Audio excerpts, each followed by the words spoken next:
Pieces are in here, did. right? I said you know how to play it. You taught yourself. Did we hook up your friend? Lee here? Awesome. Yeah, we did. Lee's in a tune? fucking, yeah, you too. And I'm gonna tell everybody how cool Lee's band is.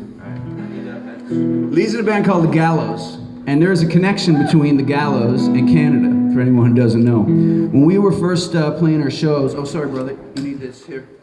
When we were first playing shows in Canada, we were playing a really sort of niche mix of hardcore and punk music that it was really hard for anyone to want to like promote. It was all very underground until this band in Canada called Alexisonfire started getting played on Much Music, which is like our MTV, and they started getting played on radio, and they opened the doors for a lot of very heavy bands.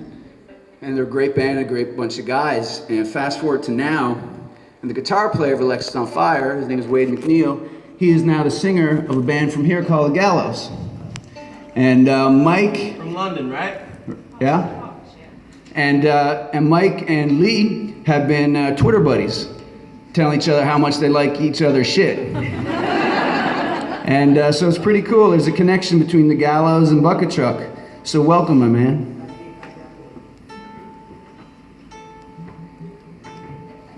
This is weird because when people used to get this close to us, it's a true story.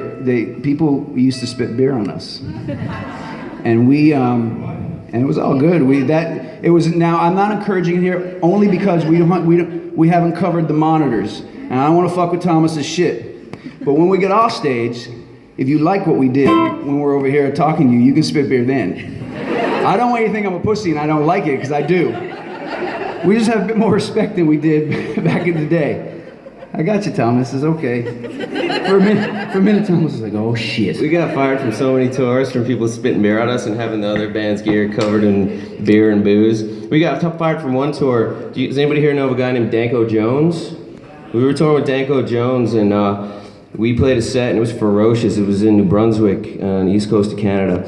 And so many of our friends were there, and the sound guy for Danko Jones had his own monitor, so he came up with garbage bags to cover him up because it was just beer flying. I mean, we spit beer back, so we were doing most of the damage. And there was a kid there who was just loving it, man. And so when